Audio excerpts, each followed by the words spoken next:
வாழ்க வையகம், வாழ்க வையகம், வாழ்க வளமுடன். மௌனத்தை நிறைவு செய்து கொள்வோம். வாழ்க வளமுடன்.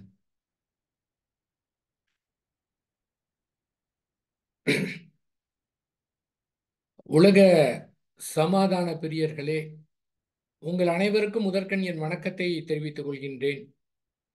வாழ்க வளமுடன். தவம் போல் வாழ்வு முடிந்து போரில்லா நல்லுலகம் துவங்க இருக்கின்றது. ஏன்னா எந்த மாதிரி தவம் செய்கிறோமோ அதற்கு தகுந்தாற் போல் மாற்றம் ஏற்படும். அதனால நாம் அனைவரும் நன்கு தவம் செய்த காரணத்தினாலே நம்முடைய வாழ்க்கையிலே நல்ல ஒரு மாற்றம் ஏற்பட்டு நாம் ஒரு நல்ல ஒரு அமைதியிலே திளைத்து கொண்டிருக்கின்றோம். ஸ்ரீ வேதாத்திரி மகரிஷிவங்க ஒரு மீட்டிங் துவங்கினாங்கன்னா எப்படி துவங்குவாங்க அப்படின்னா, ஒவ்வொருவரும், அதாவது ஒரு தனி மனிதன் அமைதி பெற வேண்டும். அதன் பிறகு அந்த குடும்பம் அமைதி பெற வேண்டும். அதன் பிறகு ஊரமைதி, உலக அமைதி என்று விரிந்து உலகம் முழுவதும் சமாதானமாக இருக்க வேண்டும் என்று துவங்கி, அதிகமாக குடும்ப அமைதி தான் முக்கியம் என்று துவங்கி குடும்ப அமைதியை பற்றி பேசி, எந்த நிகழ்வாக இருந்தாலும் சரி நிறைவாக அவர் சொல்லக்கூடியது, நம்முடைய உலகிற்கு போர் தேவையா? எப்பவுமே நிறைவாக அவர் பேசுறது போர் தேவையா அப்படின்னு தான் பேசுவாங்க. தனி மனிதனிலிருந்து ஆரம்பித்து உலக அளவிலே விரிந்து சென்று போர் தேவையா என்று பரு உடலோடு இருக்கக்கூடிய காலங்கட்ட வர அதேதான் திரும்ப திரும்ப பேசிக்கொண்டிருப்பார்கள். தூங்குற நேரம் தவிர அவருடைய நினைவு முழுவதும் உலக சமாதானத்தை பற்றி தான் இருக்கும். நாம் அனைவருக்குமே தெரியும், அந்த தனி மனித அமைதி, ஒரு தனி மனிதன் அமைதி பெற்றார் என்றால் தானாகவே அந்த குடும்பத்திலே அமைதி நிலவும். அந்த குடும்பம் அமைதியாக இருந்தது என்றால் அதுல இருக்கக்கூடிய உறுப்பினர்கள் சமுதாயத்திலே தொடர்பு கொள்ளும் போது இணக்கமாக இருப்பார்கள்.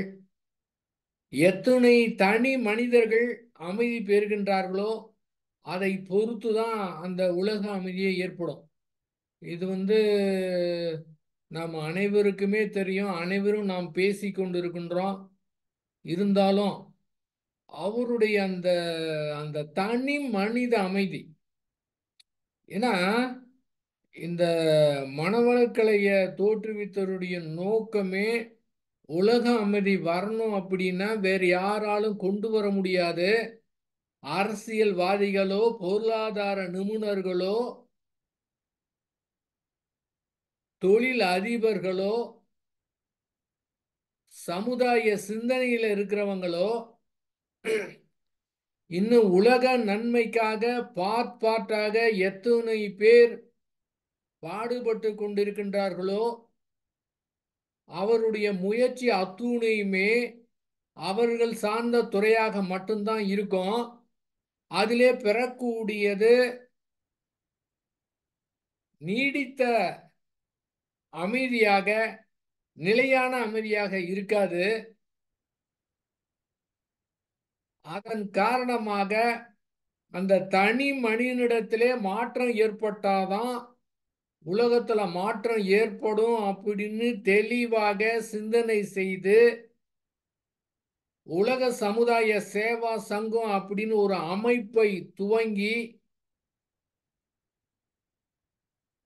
அதுவும் தன்னுடைய 50 வயதுக்கு மேலே துவங்கி தன்னுடைய 96 வயதுக்குள்ளாக தான் என்னென்ன செய்ய வேண்டும் என்று திட்டமிட்டு இல்ல திட்டமிடுறதுன்னா செயல் விளைவு தத்துவமாக எந்த மாதிரி செய்தால் எந்த மாதிரி விளைவு ஏற்படும் என்று பிளான் பண்ணி அதுக்கு உண்டானதை செய்து நேருக்கு நேராக தான் என்ன கொண்டு வரணும் அப்படின்னு நினைத்தோமோ அதை கிட்டத்தட்ட ஒரு முக்கால் வாசி நேர பார்த்து அனுபவித்து பூரண நிறைவாக தன்னுடைய பருவுடலை விட்டு நிறைவு பெற்றிருக்கிறார்கள். இது ஒரு சாதாரணமான விஷயம் கிடையாது. ஒரு தனி மனிதரால் முடியாத விஷயம். அந்த இயற்கையே அந்த சுத்தவெளியே அதை நேருக்கு நேரு பார்க்க முடியாது, அதற்கு உருவம் கிடையாது.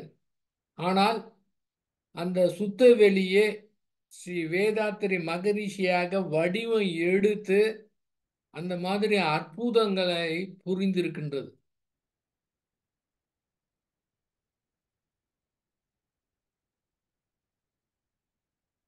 போரில்லா நல்லுலகம் வர வேண்டும் என்றால் உலகிலே எத்துணை தனி மனித உள்ளங்கள் அமைதியிலே திளைத்திருக்கின்றதோ அதை பொறுத்துதான் ஏற்படும்.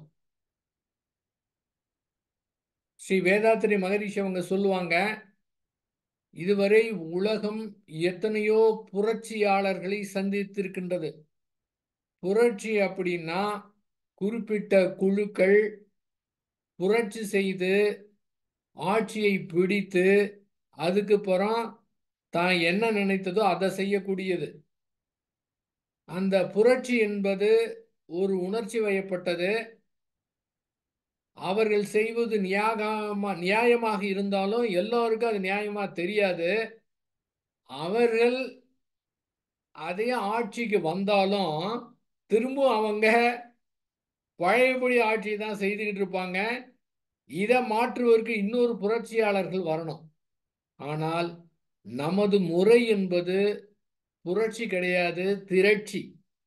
திரட்சி என்பது புரட்சி என்பது உணர்ச்சி வயப்பட்டது, திரட்சி என்பது உணர்வு வயப்பட்டது.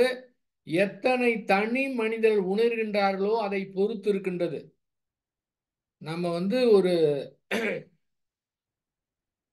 ஒரு மந்திரம் போல அதை சொல்லலாம். தனி மனித அமைதி, குடும்ப அமைதி எல்லாமே சொல்லலாம். ஆனா நிஜமாகவே அந்த தனி மனிதத்திலே ஏற்படக்கூடிய அந்த மாற்றம் மாபெரும் ஒரு விளைவை ஏற்படுத்தக்கூடியது. இந்த மாதிரி பார்த்தா எப்போது அது வரும்? இன்னும் உலகிலே நடக்கக்கூடிய நிகழ்வை பார்த்தோம் என்றால் அது வரல அப்படின்னு தோணும். நிச்சயமாக கிடையவே கிடையாது. உலகிலே நல்ல விஷயங்கள் தான் அதிகமாக இருக்கின்றது. நல்லவர்கள் தான் ரொம்ப அதிகமாக இருக்கிறாங்க. ஏன்னா அது நியூஸா வருவது கிடையாது. வேற வரக்கூடிய காரணத்தினால, கெட்டது வரக்கூடிய காரணத்தினால, நியூஸ்னா அதுதான் வரக்கூடிய காரணத்தினால அந்த மாதிரி ஒரு மாய தோற்றம் தோன்றுதே தவிர உண்மையாகவே நல்ல நிலையிலே சென்று கொண்டிருக்கின்றது. அதனால் சோர்வடையாம நம்முடைய கடமைய வேற எந்தவித எதிர்பார்ப்பும் இல்லாம நம்முடைய கடமையை செய்து கொண்டு இருக்க வேண்டியதான். செயல் விளைவு தத்துவத்தை நாம் துல்லியமாக புரிந்து கொண்டு எதையுமே எதிர்பார்க்காமல் புகழுக்கோ பொருளுக்கோ ஆசைப்படாம நம்முடைய கடமை செய்து கொண்டே இருக்க வேண்டியதான். எப்படி தோன்றுதோ, இயற்கை எப்படி வழி நடத்துதோ அந்த மாதிரி செயல் நாம செய்துகிட்டே இருக்கணும். செயல்ல தான் நம்முடைய அறிவினுடைய திறமையை காண்பித்து செயல் செய்து அதுக்கு உண்டான விளைவை அனுபவிக்கணும். ஒரு கற்பனையாக எதிர்பார்ப்பதோ, இன்னும் சொன்னோம்னா ஸ்ரீ வேதாத்திரி மகரிஷி அவங்க என்ன சொல்லுவாங்க, அதாவது கடவுள்கிட்ட கூட வேண்டுவதற்கு ஒண்ணுமே கிடையாது. ஏன்னா எல்லாமே கொடுத்துட்டான். அவனே ஆண்டியாக இருக்கின்றான். எல்லாமே கொடுத்தாச்சு. ஒரு மனிதன் பிறக்கின்றான் என்றால் அந்த மனிதன் பிறந்த நாளிலிருந்து இறக்கக்கூடிய காலகட்டம் வரை அவனுக்கு என்ன வேண்டுமோ அது அத்துணையுமே பிறப்பிலே இணைப்பாக வைக்கப்பட்டிருக்குதும்பாங்க. அதனால எல்லாமே இருக்கின்றது. நாம் செயலை செய்து அதுக்கு உண்டான விளைவை தான் அனுபவிக்கணும். அடிக்கடி அவர்கள் கேட்கக்கூடிய கேள்வி, போர் தேவையா? இதுதான் கேள்வி. அவர் இருக்கும்போது இதுதான் அதிகமா கேட்டுக்கிட்டே இருப்பாங்க. உலகிற்கு போர் தேவையா? யாருக்கு போர் தேவை? யாருக்கு போர் தேவைன்னா, எந்த நாடு இராணுவ தளவாடங்களை உற்பத்தி செய்து அதை விற்பதற்கு முயற்சி செய்கின்றார்களோ அவர்களுக்கு தான் போர் தேவை. ஏன்னா இராணுவ தளவாடங்களை விற்கணும். எதற்காக வாங்குகிறார்கள்?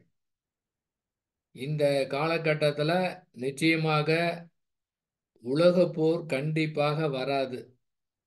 ஆங்காங்கு அது நடந்து கொண்டிருக்கின்றது. நமக்கு கவலையெல்லாம் கொடுத்து கொண்டு தான் இருக்கும். அது நடப்பதற்கு கூட அதுக்கு காரணம் ஏதாவது இயற்கை காரணம் வைத்திருக்கோம். அதை பார்த்து விட்டாவது அதில் நடக்கக்கூடிய நிகழ்வுகளை, அதில் ஏற்படக்கூடிய பாதிப்புகளை நம்மை போன்ற நல்லவர்கள்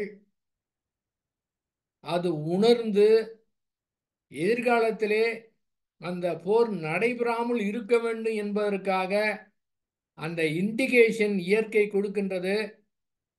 அந்த இண்டிகேஷனை நாம் புரிந்து கொண்டு நாம் என்ன செயலிலே செய்து அது போன்ற போர் வராமல் இருக்க வேண்டும் என்பதற்கு என்னென்ன வேலைகள் இருக்கின்றதோ அதை நாம் செய்யணும்.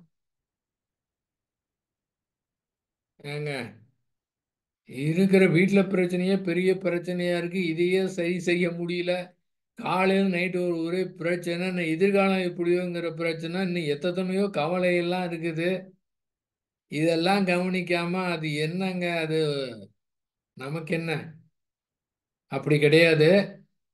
இந்த பூமி உருண்டையிலே எந்த இடத்துல அது போன்ற ஒரு பாதிப்பு ஏற்படுத்தினாலும் நிச்சயமாக தனி மனிதனை பாதிக்கும். பொருளாதார ரீதியிலே இன்னும் பல்வேறு விதத்திலே அது தனி மனிதனை பாதிக்கும். கண்டிப்பாக. இப்போது உலகம் ரொம்ப சுருங்கி விட்டது. எங்கே ஏற்படக்கூடிய நிகழ்வுகள் எங்கே இருக்கக்கூடியவங்களுடைய வாழ்க்கையில மாற்றத்தை கொடுத்துருங்க. அதனால நம்ம நல்லா தியானம் செய்கிறோம்னா, நல்ல உணர்வு இருக்கின்றது என்றால் கொஞ்சம் அறிவிலே விரிவு பெற்று நமக்கு இருக்கிற நேரத்தில் சிறிது நேரம் ஒதுக்கி இந்த உலக அளவிலே விரிந்து நம்முடைய சிந்தனையை செலுத்த வேண்டும். இந்த வாழ்க வையகம், வாழ்க வையகம், வாழ்க வளமுடன் அப்படிங்கிற ஒரு மந்திரத்தை கொஞ்சம் கொடுக்கணும். எத்தனை மனிதர்களுடைய எண்ணங்கள் வான்காந்தத்திலே பதிவாயிருக்கின்றதோ அது அத்தனையும் பிரதிபலித்து இந்த பூமிக்கு விளைவாக ஏற்படும். நல்லதே நினைத்து நல்லதே செய்து கொண்டிருக்கின்றார்கள் என்றால் அதற்கு விளைவாக யாராவது ஒருவர் எங்கேனும் ஒரு நன்மையை செய்து கொண்டே இருப்பார். நாமே செய்கிறது கூட கிடையாது. நம்முடைய என்ன ஆற்றலின் காரணமாக, நம்முடைய வாழ்த்தின் காரணமாக யாராவது ஒருத்தர் கூட வரலாம். இப்ப அது நம்முடைய பங்காக இருக்கலாம். இதே போல எத்தனை தனி மனித உள்ளங்களிலே வன்முறையோ, வெறுப்போ, கோப உணர்வோ இருக்கின்றதென்றால், இதுவும் அந்த வான்காந்தத்திலே பதிவாகின்றது.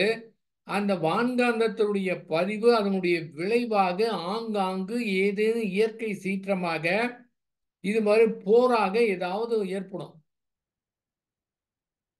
அது மிக துல்லியமாக நடத்தும். இந்த சமுதாயத்திலே நாம் வாழ்கின்ற காரணத்தினாலே அந்த சமுதாய பதிவாக நம்மிடத்திலையும் மாற்றம் ஏற்படும், நம்முடைய மனதிலையும் மாற்றம் ஏற்படும். எங்கேயோ நடக்கக்கூடிய நிகழ்ச்சி எனக்கு சம்பந்தம் இல்லைன்னு நினைக்க முடியாது. எங்கேயோ நடக்கக்கூடிய நிகழ்ச்சிகள் நமக்கும் ஒரு அதிர்வலை ஏற்படுத்தி ஒரு சோகத்தை ஏற்படுத்தலாம். அதே போல உலகம் முழுவதும் எத்தனையோ ஆன்மீக இயக்கங்கள் இருக்கின்றன. எத்தனையோ பேர் தியானம் செய்து கொண்டிருக்கின்றார்கள். அவங்களுடைய வரக்கூடிய அலையும் நம்முடைய மனதில் மாற்றத்தை ஏற்படுத்தலாம்.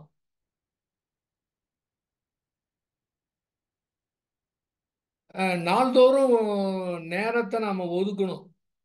ஏனென்றால் அவருடைய ஏங்கின ஏக்கம் அவரோட உயிர் கலப்பு பெற்று முழுமையாக அவரையே நினைத்து இருக்கும்போது நிச்சயமாக இந்த உள்ளத்திலே அந்த ஒரு ஏக்கம் இருக்கும். அவர் எந்த மாதிரி அதற்காக ஏங்கி இருக்கிறாங்கன்னா அந்த உலக சமாதானத்திற்காக வருடத்துக்கு ஒரு முறை ஆழியாரிலே ஒரு மாதம் மௌனம் இருப்பாங்க. நிஜமாகவே அது பெரிய ஒரு மாற்றத்தை ஏற்படுத்தும். அந்த ஒரு பெரிய ஒரு ஞானி, பெரிய ஒரு மகான் அந்த அமைதியிலே திளைத்திருக்கும் போது நிச்சயமாக உலகத்துல மாற்றத்தை ஏற்படுத்தும். அவருக்கு மௌனமே தேவையில்லை. அப்புறம் எதற்காக ஒரு மௌனம் இருக்கிறாருன்னா, ஏன்னா அவர் இருந்தாதான் நாம மௌனம் இருப்போம். அதற்காக தான். அந்த மாதிரி ஆழியார்லே ஒரு மௌனம் இருக்கும்போது பாத்தீங்கன்னா துவக்க துவக்கத்துல ஒரு 10 பேர், 20, 25 அது பாட்டு இன்க்ரீஸ் ஆகிட்டே இருக்கும். அந்த மௌன நிறைவு அந்த 3 நாள்லாம் பாத்தீங்கன்னா கிட்டத்தட்ட ஆயிரக்கணக்கான பேர் அங்க இருப்பாங்க. பார்த்தீங்கன்னா கிச்சன்ல மட்டும் தான் அங்க பேசிட்டு இருப்பாங்க. வேற அந்த என்டையர் ஏரியாவே அப்படியே அது ஒரு தனி ஒரு காந்த களமாக அப்படியே அவருடைய இது எல்லாருடைய மனதில் ஊடுருவி அவங்க முயற்சி செய்யாமலே அவங்க மனம் அப்படியே ஆனந்தத்திலே அமைதியிலே திளைத்திருப்பதை நன்றாக உணர முடியும். அந்த மாதிரி மௌன காலத்திலே ஊடுருவி பார்த்தோம்னா இல்லை என்றால் ஸ்ரீ வேதாத்திரி மகரிஷி அவர்கள் ஊடுருவதற்கு நாம் இடம் கொடுத்தோம் என்றால் அந்த ஏக்கத்தை துல்லியமா தெரிஞ்சுக்கலாம். அந்த கார்கில் போர் நடந்த போது மகரிஷி அவங்க சொன்னாங்க, காலையில பேப்பர் எடுத்து பார்த்தா என்னுடைய கண்ணிலே இரத்த கண்ணீர் வருது அப்படின்னு சொன்னாங்க.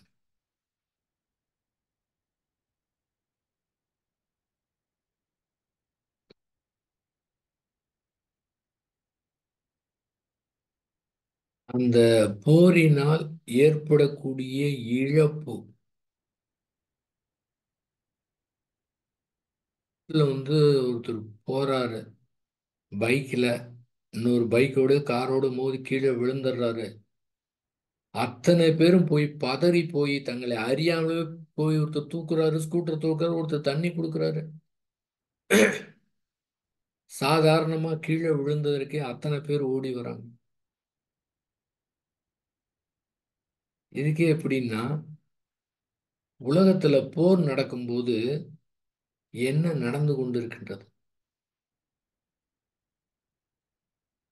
ரஷ்யாவுக்கும் உக்ரைனுக்கும் போர் ஆரம்பித்து கிட்டத்தட்ட 800 நாட்கள் மேல் ஆகிவிட்டது. இன்னும் நடந்துகிட்டு இருக்கு. எவ்வளவு பெரிய இழப்பு. அதையே சரி கட்ட முடியல. அதற்குள்ளாக இஸ்ரேலுக்கும் இந்த ஹமாஸ் படையினருக்கும் இப்போது நடந்து கொண்டிருக்கின்றது. இந்த காலத்திலேயே சொல்லிட்டாங்க ஸ்ரீ வேதாத்திரி மகரிஷி. இந்த ஐநா சபை என்பது எப்படி இருக்குதுன்னா, இது எங்க சொன்னாங்கன்னா, நம்ம கிட்ட இருக்கிற மீட்டிங்ல சொல்லல.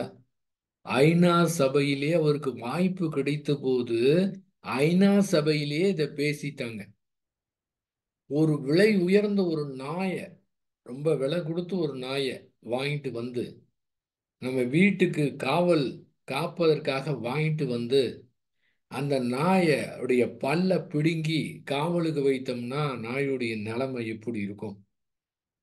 அந்த மாதிரிதான் ஐநா சபை இருக்கின்றது அப்படின்னு அந்த காலத்திலேயே ஐநா சபையிலே பேசிட்டாரு. எத்தனையோ வருடத்துக்கு முன்பாக. இப்போதும் அதே நிலைமை தான் இருக்குது ஐநா சபையில். ஐநா சபை கொண்டாந்த தீர்மானத்தை நிறைவேற்ற முடியல. இந்த 5 நாடுகள் இருக்கின்றன வீட்டோ பவர் வச்சுக்கிட்டு. இந்த 5 நாள்ல ஒரே ஒரு நாடு அது ஒத்துக்கலைனாலும் அந்த தீர்மானத்தை நிறைவேற்ற முடியாது. 5 பேர் எப்படி இருக்காங்கன்னா, அவங்க 5 பேர்த்துக்குள்ள ஒரே சண்டை. அப்படிங்கிறப்ப ஏதாவது ஒரு காரணத்தினால நிச்சயமா அத தீர்மானத்தை கொண்டு வர முடியாது. இது உலக நீதிமன்றம்னு ஒண்ணு இருக்கு. அங்க அந்த நீதிமன்றத்துல இந்த இஸ்ரேல் பிரதம மந்திரியும் அதனுடைய இராணுவ அமைச்சரையும் கைது பண்ணணும்னு ஒரு இது கொடுத்திருக்கிறாங்க தீர்ப்பு. உடனடியாக போரை நிறுத்தணும். அவங்கள போர் குற்றவாளி அப்படின்னு அந்த உலக நீதிமன்றம் சொல்லிடுச்சு. அதனுடைய விளைவு என்ன? இஸ்ரேல் கேட்குற மாதிரி தெரியல. இப்ப நம்ம நாட்டில் உச்ச நீதிமன்றம் ஒரு அரசியல் சார்ந்த விஷயத்துல ஒரு தீர்ப்பு சொல்லிச்சுன்னா அத்தனை பேரும் கடைபிடித்தாங்கன்னா அது நோ அப்பீல் முடிஞ்சிருச்சு. அது மாதிரி இந்த உலக நீதிமன்றத்துல கொடுத்த தீர்ப்பை எப்படி நிறைவேற்றுவதுன்னா, அது மாதிரி மீறினவங்களை கட்டுப்படுத்துவதற்கோ மேற்கொண்டு ஏதாவது தடை செய்வதற்கு அவங்ககிட்ட அந்த மாதிரி ஒரு பலம் இருக்கின்றதா என்றால் இல்லை. அப்ப அதுலயும் பிரயோஜனம் இல்லை. அப்ப என்னதான் செய்யறது? கொஞ்சம் நல்லா விரிந்து நாம பார்த்தோம் என்றால், ஒவ்வொரு நாடும் இந்த காலகட்டத்தில் அவ்வளவு ஈஸியா எல்லாம் படையெடுத்துட முடியாது. ஏதோ இந்த வான்காந்தத்தில் இருக்கக்கூடிய பதிவு செல்ல வேண்டும் என்பதற்காக அந்த நிகழ்வுகள் நடந்து கொண்டிருக்கின்றன.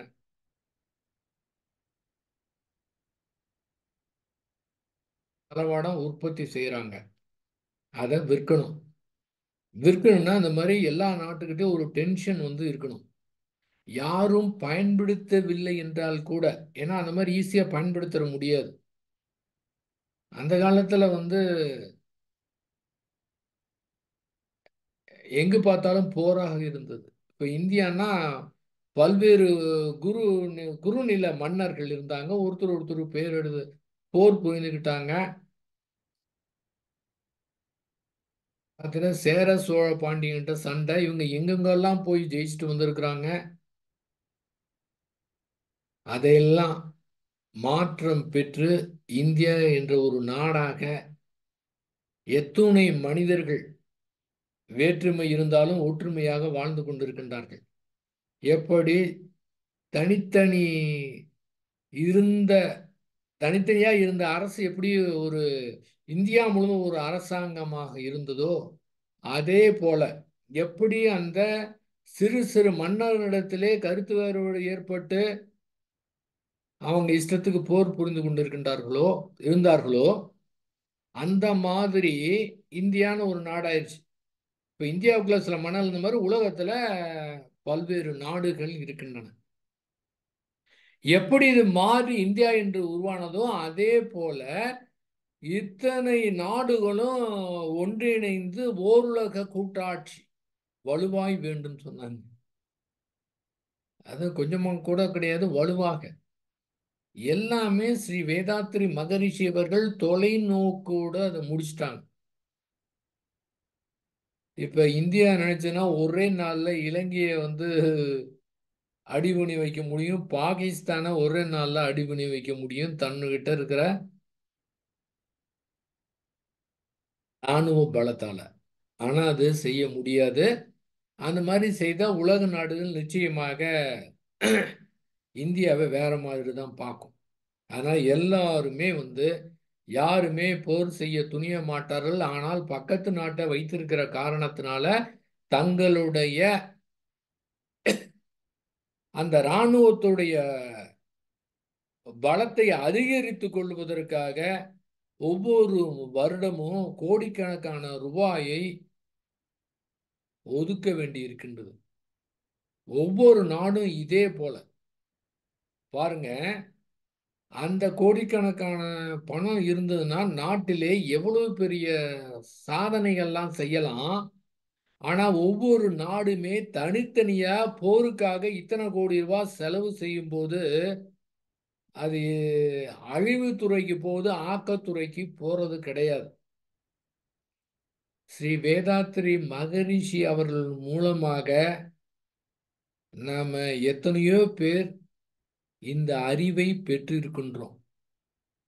அவருடைய கருணையின் காரணமாக இந்த மாதிரி அறிவை பெற்றிருக்கின்றோம். ஆனால் நம்ம இந்த மாதிரி சாதாரண மனிதர்களுக்கெல்லாம் இந்த ஏக்கம் இருக்கின்றது. ஸ்ரீ வேதாத்திரி மகரிஷருடைய அன்பும் கருணையின் காரணமாக நமக்கு இந்த ஒரு அறிவும் ஒரு உணர்வும் இருக்குது. இதை மேடை பேச்சாக இல்லாம நாம முயற்சி செய்துக்கிட்டு இருக்கோம். எத்தனை பேர் தனி மனிதன் அமைதியாக்க முடியும் என்று நாம் அத்துணை பேருமே பல்வேறு நிலையிலே பல்வேறு அமைப்புகளாக உலக சமுதாய சேவா சங்கம் மட்டும் இல்ல, இன்னும் எத்தனையோ அமைப்புகள் அதற்காக முயற்சி செய்து கொண்டிருக்கின்றார்கள். அப்ப சாதாரண மனிதன் நமக்கே தெரியுதுன்னா அந்த இடத்துல இருக்கக்கூடிய உலக தலைவர்களுக்கு ஏன் அது தெரியவில்லை, அந்த அறிவுக்கு ஏன் எட்டவில்லை என்றால் ஸ்ரீ வேதாத்திரி மகரிஷி அவருடைய அந்த கர்ம யோக கொள்கையில ஒண்ணு இருக்கு. அவரு சொல்லிட்டாருன்னா நோ அப்பீல். ஒவ்வொன்றும் தனித்தனி எடுத்து பார்த்தா அவ்வளவு அற்புதமா வச்சிருக்கிறார். அந்த கர்ம யோக கொள்கையில ஒண்ணு சொல்றாரு. குடும்பத்துல, சமுதாயத்துல, உலக அரங்கிலே ஏற்படும் தவறுகள், பழிச்செயல்கள் இவற்றுக்கு ஒரு தனி மனிதன் மீது பொறுப்பாக்கி அவர் மீது வெறுப்போ பகையோ அலட்சியமோ கொள்ள மாட்டேன். ஏனெனில் எந்தவித குற்றத்துக்கும் காரணம் தொடர்ந்து வரக்கூடிய சமுதாய சூழ்நிலையும் அதனுடைய செயலுடைய விளைவுதான் காரணம் என்பதை நான் நன்கு அறிவேன். என்ன அற்புதமான தத்துவம் பாருங்க. தனி மனிதன் பொறுப்பு கிடையாது.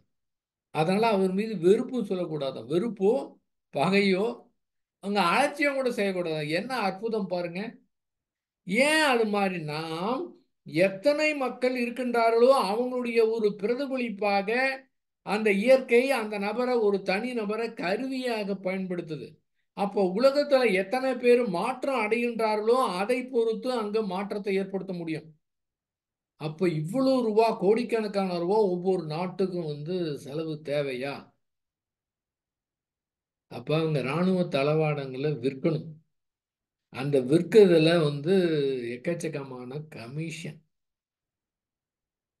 அந்த ஒரு உதாரணத்துக்கு பார்த்தோம்னா இராணுவ தளவாடம் ஒரு தயாரிக்கிறதுக்கு 10 ரூபான்னா அந்த விற்கும் போது அதே 1000 ரூபாய்.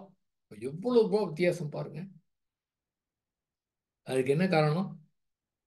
அந்த இடைத்தரகர்கள் அவ்வளவு ரூபா அவங்களுக்கு போகுது.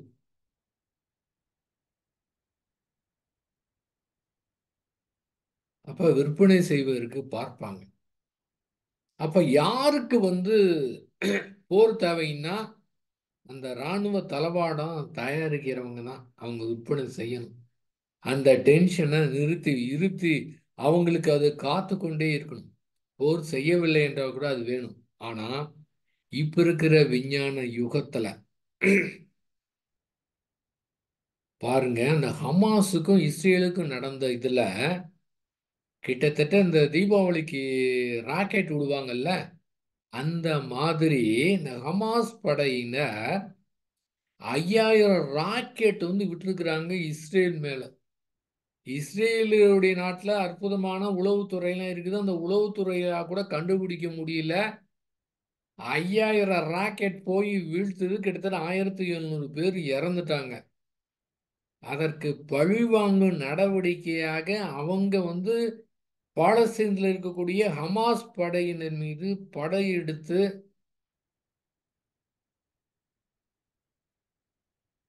பாருங்க, அங்க இருக்கிறவங்க கிட்டத்தட்ட இதுவரை 36,000 பேர் இறந்துட்டாங்க. அவங்கெல்லாம் அகதியாக போய் அந்த ரக்ஃபாங்கிற இடத்துல அகதியா தங்கி இருக்கிறாங்க. இப்போதும் அங்க தரை வழி தாக்குதலை துவங்குவதற்கு இஸ்ரேல் முடிவு செய்திருக்குது. அங்க இருக்கிற 1,00,000 பேரை நீங்க எல்லாரும் வெளியில போயிருங்கன்னு சொல்றாங்க. கொஞ்சம் நினைச்சு பாருங்க, கொஞ்சமாவது மனிதாபிமானம் ஏதாவது இருக்கா? ரோட்ல ஒரு ஆள் விழுந்துட்டாவே அத்தனை பேர் பதறி ஓடுறாங்க. 1,00,000 பேர் அந்த நகரத்தை விட்டு வெளியிலே போனேன். இதுக்கு அவங்க அங்க சொந்த இடம் கிடையாதுங்க, அகதிகளாக தங்கி இருக்கிறாங்க. அந்த 1,00,000 பேர் அந்த விடுத்து விட்டு விலகு வேற இடத்துக்கு போகணும்னா எங்க போவாங்க? எங்க சாப்பிடுவாங்க? என்ன ஒரு நிலைமை பாருங்க. அவங்களுக்கு இந்த அகதிகளுக்கு உதவி செய்தவங்க மேல ஒரு போர் தொடுத்து அது கிட்டத்தட்ட ஒரு 7 பேர் இறந்துட்டாங்க. இது அந்த 7 பேருமே வெவ்வேறு நாட்டை சேர்ந்தவர்கள். அந்த வெவ்வேறு நாட்டை சேர்ந்த நாடு எல்லாமே இந்த இஸ்ரேல் மேல ரொம்ப கடுமையான தங்களுடைய கண்டனத்தை தெரிவிச்சிருக்கிறாங்க. எதன் காரணமாக தன்னுடைய நாட்டில் இருக்க சேவை பண்ணவர் இறந்துட்டார் அப்படின்னு. அந்த இடத்துல தன்னுடைய நாட்டுடைய நபர் பாருங்களேன். இதுதான் சொல்றாங்க ஸ்ரீ வேதாத்ரி மகரிஷி. அவங்க எல்லையே கட்டக்கூடாது. சரியாக தவம் செய்தோம் என்றால், மன விரிவு பெற்றுவிட்டோம் என்றால், அறிவு விரிந்து விட்டதென்றால், இந்த ஜாதி மதம் இனம் நாடு அத்தனையும் கடந்து போகணும். இந்த உலக சமுதாய சேவா சங்கம் அவருடைய கொள்கைய சரியான முறையில புரிந்து கொண்டால், நாம தான் அதை பொறுப்பேத்து தனி மனிதனால முடியாதுன்னு நினைக்காம நம்மளால என்ன பண்ண முடியும், நம்மளால எந்த பிரச்சனையும் கூடாது, இந்த தனி மனிதன் மாற்றம் பெறணும் அப்படிங்கிற முறையில இருக்கணும். அப்ப அந்த 7 நாட்டுல இருக்கிறவங்க 7 பேர் இறந்துட்டாங்கன்னா தன்னுடைய நாட்டுக்கு கண்டனம் தெரிவிக்கிறாங்க. ஏங்க, உங்க நாட்டில் இருக்க ஒரு ஆள் தான் இங்க இத்தனை பேர் பாதிக்கிறாங்களே, இதுவரை 35,000 பேர் இறந்து இருக்கிறாங்களே, அவங்களும் மனிதர்கள் தானே. அது மாதிரி விரிந்து அத நிஜமாகவே அந்த ஸ்ரீ வேதாத்திரி மகரிஷியுடைய அந்த ஏக்கத்தை புரிஞ்சோம்னா அது புரியுங்க. அது எவ்வளவு பெரிய விஷயம். தன்னுடைய அந்த மனதுல எப்பவுமே அதே நினைப்பாக, அந்த உலக சமாதானத்திற்காக அதே நினைப்பா இருக்கிறத நாம புரிந்துக்க முடியுங்க. நிஜமா அந்த மாதிரி அறிவு விரிவு பெற்று அதுக்கு என்ன பண்ணலாம்னு எப்போதும் ஸ்ரீ வேதாத்திரி மகரிஷி போல அதே நினைவில் இருந்தோம்னா நம்மிடத்திலே இருக்கக்கூடிய பிரச்சனை ஒரு பிரச்சனையே கிடையாது.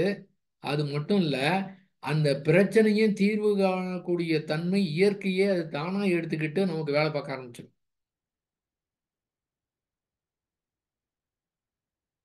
நிச்சயமாக நம்முடைய குடும்பத்திற்கு நம்முடைய கடமையை செய்ய வேண்டியது மிக நிச்சயம்.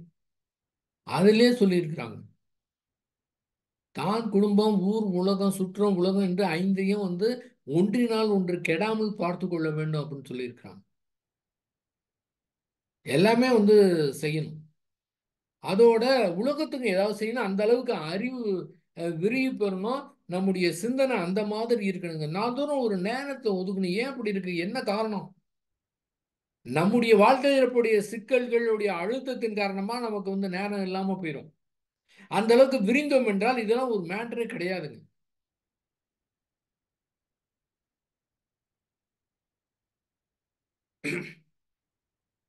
இந்த பூமி உருண்டையில ஒரே தண்ணீர் தான், ஒரே நிலம்தான், ஒரே காற்று தான் இருக்குது. எல்லாமே ஒண்ணுதான் இருக்குது. ஒரே சூரியன் தான் இருக்குது. ஆனால் மனிதன் மட்டும் ஒரு எல்லை கோடு போட்டுக்கொண்டு ஒருத்தர் ஒருத்தர் வெறுப்பை செலுத்தினால் என்ன ஆகும்? உலகத்துல இருக்கிற எத்தனை கோடி பேரோ அத்துணை கோடி பேரும் நாம அத்துணை பேருமே ஒரு தாய் மக்கள் தான். எப்படி சுத்த வெளியில நாம அத்துணை பேருமே வந்திருக்கோம். நாம அத்தனை பேரும் சுத்த வெளியில் தான் வந்திருக்கோம் அப்படின்னா எல்லாமே ஒண்ணுதானே. நிஜமாகவே நம்முடைய மனதுல வேறுபாடு இருக்கக்கூடாதுங்க. யாரு என்ன வேணாலும் எப்படி வேணாலும் இருந்துட்டு போறாங்க. அது குடும்பத்துல இருக்கலாம், சமுதாய அமைப்புல இருக்கலாம், பிசினஸ் இருக்கலாம், ஆபீஸ்ல இருக்கலாம், என்ன வேணாலும் இருக்கலாங்க. நம்முடைய மனதை பொறுத்தவரை எந்தவித எதிர்பார்ப்புகளுமே யாரு எப்படி இருந்தாலும் பரவாயில்லைங்க. அதெல்லாம் நமக்கு வேணவே வேணாங்க. எப்படி வேணாலும் இருந்துட்டு போறாங்க. எந்த மாதிரி வேணாலும் இருக்கட்டுங்க. நம்மை பொறுத்தவரை, நம்முடைய மனதை பொறுத்தவரை அந்த வேற்றுமையை பார்க்காம, இனத்தின் மூலமாகவோ ஜாதியின் மூலமாகவோ நாட்டின் மூலமாகவோ எந்த பிரிவினையும் இல்லாம உலகத்து எத்தனை கோடி பேர் இருக்கிறாங்களோ அத்தனை பேரையும் அந்த மாதிரி தன்மை வருமானா கண்டிப்பாக இருக்கும். அந்த ஸ்ரீ வேதாத்திரி மகரிஷியோடு உயிர் கலப்பு பெற்ற காரணத்தினால மட்டும் அல்ல, அந்த அவரு இயங்கின இயக்கம் அப்படியே இங்க ரிஃப்ளெக்ட் ஆயிட்டே இருக்குங்க. அந்த அளவுக்கு உயரணும். நிஜமா அந்த மாதிரி உயர்ந்து விட்டோம் என்றால் இந்த தனி மனிதத்தில் ஏற்படக்கூடிய இந்த பிரச்சனை வேற எதுவுமே ஒரு பெரிதாக இருக்காதுங்க. அது எல்லாமே ஓடி போயிடும். அந்த அளவுக்கு பறந்து விரிந்து எத்தனை பேர் இந்த இந்த அறிவை நோக்கி சிந்தனை செய்கிறார்களோ அதன் காரணமாக மாற்றம் ஏற்படும். அப்ப எல்லாமே ஒன்றாக தானே இருக்குது. நிஜமா இது மேடை பேச்சே கிடையாதுங்க, அனுபவிக்கக்கூடியதுங்க.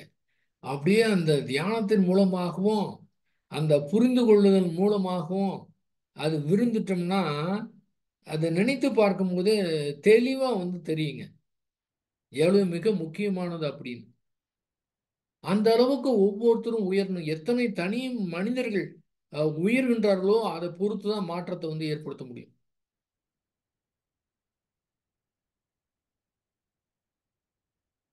சரி. அந்த ஹமாஸ் படை வீரர்கள் என்ன நினைச்சாங்களோ தெரியல. இந்த 5000 ராக்கெட்டை விட்டு அங்க ஒரு 1700 இறந்துட்டாங்க. அதன் காரணமாக அவருக்கு இஸ்ரேலுக்கு கோபம் சும்மா அடிச்சு நகர்த்துறாங்க. யார் சொன்னாலும் கேட்கறது இல்ல. ஐநா சொன்னாலும் கேட்கறது இல்ல. உலக நீதிமன்றம் சொன்னாலும் கேட்கறது இல்ல. இப்ப என்ன ஆகும்?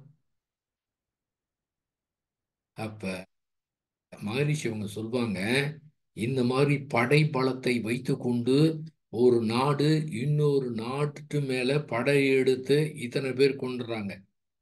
இன்னும் இதை விட அதிக பலம் வாய்ந்தவர்கள் இன்னொரு நாட்டு மேல எடுத்து ரொம்ப பேர் கொண்டுறாங்க. இதே மாதிரி நடந்து கொண்டிருந்தால் என்ன நடக்கும்? மிச்சம் யார் இருப்பாங்க? மிச்சம் யார் இருப்பாங்க? கொலைகாரர்கள் தான் மிச்சமாக பாருங்க.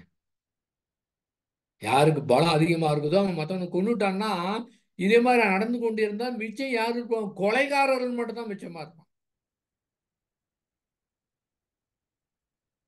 ஆக்சுவலா இஸ்ரேலுங்கிறது வந்து ஒரு ஒரு ஆரம்பத்துல ஒரு 35 பேர் நமக்குன்னு ஒரு நாடு இருக்கணும்னு சிந்தனை பண்ணி அமைச்சதுதான், அந்த ஒரு இயக்கம் அமைச்சதுதான் அந்த நாடே. என்ன இதோட இருக்கிறாங்க? அந்த தனி மனித உள்ளம் வந்து எப்படி இருக்குது? இப்ப அமெரிக்காவே சொல்லிட்டாங்க, இந்த இஸ்ரேலுக்கு ராணுவ தளவாடம் நான் வந்து கொடுக்க மாட்டேன், இந்த மாதிரி அப்பாவி மக்களை கொன்னாங்கன்னா. அவங்க அதுக்கு முன்னாலே முடிவு பண்ணியிருக்கலாமே. ஃபர்ஸ்ட் அவங்க தானே ஆதரவு தெரிவிச்சாங்க. எத்தனையோ கோடி ரூபாய வந்து கொடுத்துருக்குறாங்க ராணுவ தளவாடத்தை இஸ்ரேலுக்கு.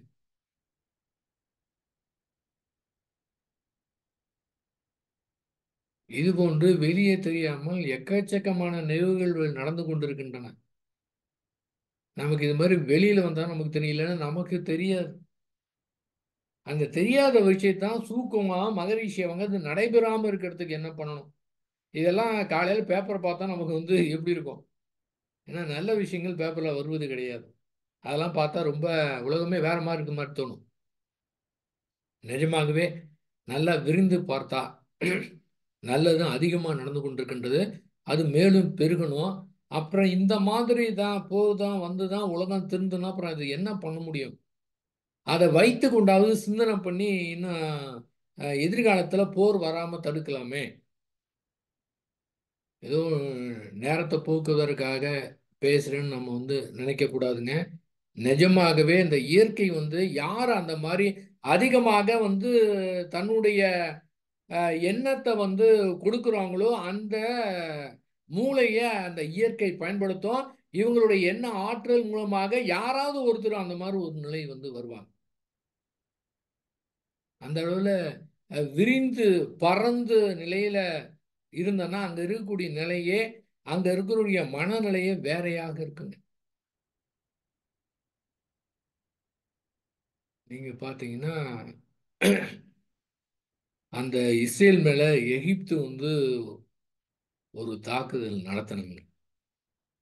அதற்காக திரும்ப இஸ்ரேல் வந்து எகிப்து மேல ஒரு தாக்குதல். எகிப்துக்காரங்க என்ன சொன்னாங்க?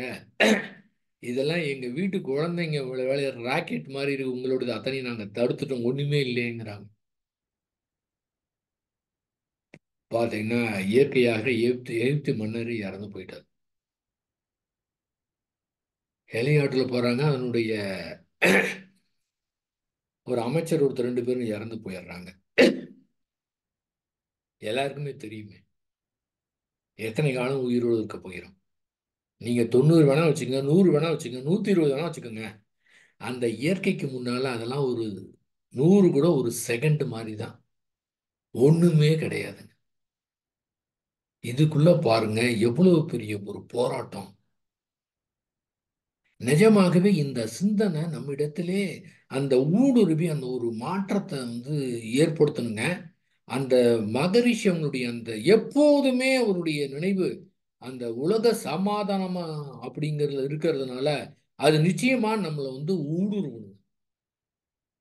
நிஜமாவே அதனுடைய கருத்துக்கள் எல்லாமே நம்ம படித்தோம்னா தானாகவே இயற்கையாவே நமக்கு அதுதான் தோன்ற ஆரம்பிச்சிடும். இப்போ எவ்வளவு வேஸ்ட் என்ன நடந்து கொண்டிருக்கின்றது, எவ்வளவு பணம் வேஸ்ட்.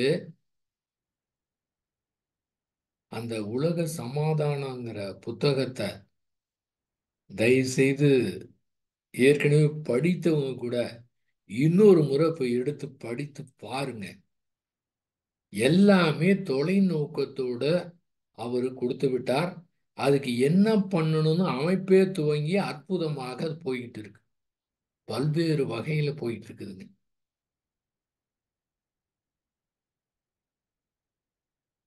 சாதாரணமா நினைக்க வேண்டாம். அந்த தனி மனிதன் அப்படிங்கிறது பெரிய ஒரு அந்த ஒரு வல்லமை இருக்கு. அது வெளியில வந்து தெரியாதுங்க அவங்களுடைய வல்லமை என்னன்னு. சூக்குவமாக ஒரே ஒரு அந்த அமைதியில இருந்தால் அது என்ன பெரிய ஒரு மாற்றத்தை அது விரிவலையாக போய் அது எத்தனையோ பெரிய ஒரு மாற்றத்தெல்லாம் கொண்டு வர முடியுங்க. இப்போ அதை வந்து அவருடைய இதை புரிந்துக்கணும். அவருடைய ஏக்கத்தை நம்ம வந்து புரிந்துக்கணும். நம்மளால என்ன செய்ய முடியும்னு நம்முடைய சிந்தனையை வந்து ஒதுக்கணும். நைட்டு தூக்கம் வரலன்னு வச்சுக்கோங்க. இதை சிந்தனை செய்ய பாருங்க. ஏங்க, எத்தனை பெரிய நாடு அந்த அந்த தலைவரை நம்ம மாற்ற முடியாது அப்படின்னு நினைக்க தேவையில்லை. எத்தனை தனி மனிதர்கள் அந்த மாதிரி சிந்தனை கொடுக்கின்றார்களோ அந்த மாதிரி மாற்றம் வந்து கண்டிப்பா ஏற்படுது. இதுல வந்து சந்தேகமே கிடையாது. நம்முடைய அறிவு விரிவு பெறுவதற்கான உண்மை வேலையை பார்க்கணும். நிஜமாவே எவ்வளவு உலகமாக பிரச்சனை நம்ம கிட்ட இருக்கலாம். நம்ம தனி மனித வாழ்க்கையில் எத்தனையோ பிரச்சனை இருக்கலாம். அதை கம்பேர் பண்றதுலாம் ஒண்ணுமே கிடையாது. ஏன்னா மனம்தான் காரணம் அதுக்கு எல்லாமே. அதை இந்த சிக்கலை தீர்க்கக்கூடிய திறமை நமக்கு கொடுத்துரும். இல்லைன்னா யார் இந்த மாதிரி நினைத்து கொண்டிருக்கானோ அவங்களுடைய வாழ்க்கையை வந்து இயற்கையே வந்து அது சரி பண்ணிடும். எந்த நேரத்தில் எதை எந்த மாதிரி எப்படி சிக்கலை தீர்ப்பதுன்னு அப்படின்னு அந்த இயற்கைக்கு தெரியும். அதனால ஒரு பறந்து விரிந்த நோக்கத்திலே நாம இருக்கணும். எதிர்காலத்தில் அந்த போரே இருக்கக்கூடாது. அந்த உலக சமாதானங்கிற புத்தகத்துல எப்படி இந்த தனி மனிதன் மாற்றம் பெறணும், எப்படி அறிவு விரிவு பெறணும், எல்லாமே எப்படி பொது உடைமை ஆகணும், இந்த தனி நபருடைய அந்த அதாவது தனி மனிதனுடைய கொள்கை இல்லாம எல்லாமே பொது உடைமையாக மனிதனே உலகத்துல பிறந்த மனிதனே பொது உடைமையாக மாறணும். எல்லா அமைப்பும் பொது உடைமையா மாறணும். எல்லாமே உலகம் முழுவதும் பொது உடைமையாக எல்லாமே சென்ட்ரலைசிங் சிஸ்டம் மாதிரி அந்த மாதிரி முடிந்து அதுக்கு பிறகு உலக சமாதானம் வந்ததுக்கு என்ன பண்ணணும்? நம்மெல்லாம் புதுசா திட்டெல்லாம் போட தேவையில்லை. இதை மட்டும் சரியா ஃபாலோ பண்ணா அது எல்லாமே அங்க கொடுத்துட்டாங்க. அதுக்கு பிறகு உலக சமாதானம் வந்ததுக்கு பிறகு உலகம் எப்படி இருக்கும்? உலகத்தில் இருக்கிற இராணுவத்தை எல்லாமே கலைத்து விட்டோம் என்றால் அந்த இராணுவத்தில் சேர்றவங்கெல்லாம் இந்த அதாவது அந்தந்த நாட்டுக்காக என்னென்ன வேலையில் ஈடுபடணும் ஒன்று கொடுத்துட்டா எக்கச்சக்கமான மனிதனுடைய சக்தி அந்த உழைப்பின் காரணமாக எல்லாத்துக்குமே கிடைக்கும். அந்த மாதிரி காலகட்டம் வரும்போது மகரிஷி அவங்க சொல்லுவாங்க, ஒரு மனிதன் ஒரு 4 மணி நேரம் தன்னுடைய உழைப்பை கொடுத்தால் போதும். தன்னுடைய குடும்பத்துக்காக சில பேர் 12 மணி நேரம் 15 16 மணி நேரம் கூட ரொம்ப பேர் வேலை பார்த்துட்டு இருக்கிறாங்க. எல்லாமே தேவையில்லை, 4 மணி நேரம் ஒதுக்கினால் போதுமானது. இப்போ உலகமே ஒன்றானா எப்படி இருக்கும்? எங்கேயுமே பாஸ்போர்ட்டே தேவையில்லை, யார் வேணாலும் எங்கே வேணாலும் போகலாம். ஃப்ளைட் போய் எந்த நாட்டுக்கு வேணாலும் போகலாம், இயற்கை காட்சிகளை ரசிக்கலாம், என்ன வேணாலும் போகலாம். நம்ம ஊரில் ஒவ்வொருத்தரும் ஒருத்தர் 2 பேர் 4 பேர் 5 பேர் 6 பேர் குடும்பம் குடும்பமாக இருக்கிறத எப்படி இப்போ வந்து எலெக்ஷனில் நடக்கும்போது ஒரு வார்டுக்கு இத்தனை பேருக்குடைய இவங்களுக்கு இந்த பூத் அப்படிங்கிற மாதிரி அந்த ஏரியாவில் இருக்கிறவங்க ஒரு சென்ட்ரலைஸ் சிஸ்டம் ஏற்படுத்தி சமைக்கிறதே சென்ட்ரலைஸ். இப்போ ஒவ்வொரு தனி மனிதன் காலையில் இருந்து குடும்பத்தில் அந்த இல்லத்தரசிகள் ஒவ்வொருத்தரும் கஷ்டப்படுறாங்க. அந்த ஏரியா ஃபுல்லாக சென்ட்ரலைஸ்டு உணவகத்தை கொண்டு வந்துட்டா அந்த ரொட்டேஷனில் சமைக்கிறது, இந்த சாக்கடை வர்றது, குப்பை அள்ளுறது எல்லாமே எல்லாமே செய்யணும். அங்கே எந்த வித பாகுபாடும் இருக்காது. அந்த மாதிரி இருந்தால் எப்படி இருக்கும் பாருங்க. எங்கே வேணாலும் போகலாம். உலகம் முழுவதும் பூமியே உருண்டை ஒன்று தான், எங்கேயுமே இருக்காது, எதுவுமே இருக்காது.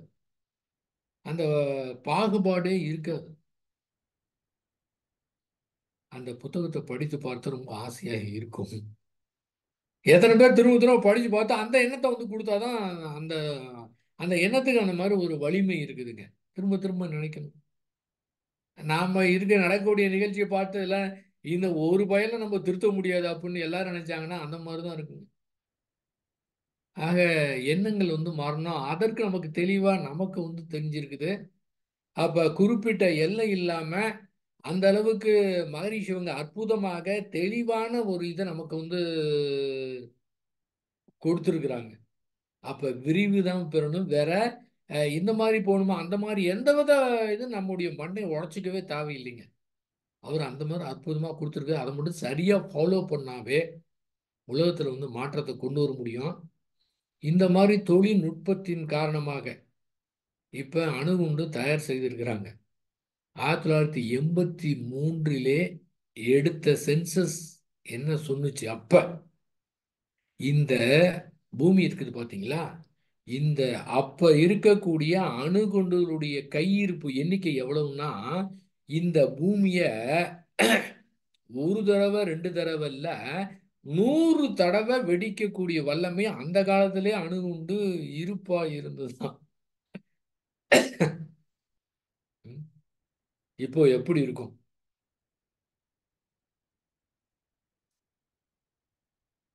இந்த தொழில்நுட்பத்தின் காரணமாக எங்கேயோ நடக்கக்கூடிய நிகழ்ச்சிகளை எல்லாமே தெரிந்து கொள்ளக்கூடிய அளவுக்கு எங்கேயோ ஒரு பைத்தியக்காரன் ஒருத்தன் இருந்தான்னு வச்சுக்கோங்க. யாரு பைத்தியக்காரன்? யாரு பைத்தியக்காரன்னா, பழங்காலத்துல மனிதர்களை காட்டு மிராண்டின்னு சொன்னாங்க. எதனால காட்டு மிராண்டின்னா, ஒருத்தனை ஒருத்தன் கல் எடுத்து அடிச்சுக்கிட்டாங்களாம். அவன் வந்து காட்டு மிராண்டியான். இப்ப விஞ்ஞான வளர்ச்சியின் காரணமாக நவ நாகரிகத்தின் உச்சியில இருக்கக்கூடிய ஆட்கள் என்ன செய்றாங்க? அவனாவது கல் எடுத்து அடிச்சான், காயத்தோட போச்சு. இப்ப இருக்கிறவன் வந்து அணுகுண்டு எடுத்து அடிச்சுக்கிறான். உண்மையாகவே காட்டு மிராண்டி யாரு? மனித இனம் தோணி லட்சக்கணக்கான வருஷம் ஆயிருச்சு. சாதாரணமா நமக்கே தெரியுது. அது எந்த வயதா இருந்தாலும் சரி, 30, 40, 50, 60, 80 வயதா இருந்தாலும் சரி, இத்தனை வருடம் வாழ்ந்திருக்கின்றோமோ என்னங்கிறது கொஞ்சம் நமக்கு தெரியுது. சரி, வேதாத்திரி மகர்ஷியுடைய பாடத்தின் மூலமாக யாருக்கும் துன்பம் தரக்கூடாது, துன்பப்படும் உயிர்களுக்கு நம்மால் முடிந்த உதவி செய்யணும்னு தோணுது. நமக்கே இப்படி இருக்குதுன்னா, மனித இனத்தோணி லட்சக்கணக்கான வருஷம் ஆச்சு, இதுவரை என்ன தெரிஞ்சு வச்சிருக்கிறாங்க? அவனை காட்டு மிராண்டின்னா இவன் யாரு? அவனாவது கல்லெடுத்து அடிச்சான், அதோட போச்சு. ஆனா இவன் அணு உண்டு எடுத்து அடிச்சானா என்ன ஆகும்? அது மட்டும் இல்ல, ஜப்பான்ல நடந்த உலக போறப்ப அந்த அணுகுண்டு எடுத்து அடிச்சது பாத்தீங்கன்னா, ரொம்ப நாளைக்கு அங்க வந்து புல்லே முளைக்கலையாம். எப்படி இருக்கு பாருங்க. அப்ப என்ன மாதிரி ஒரு மாற்றம் வந்து ஏற்படும்?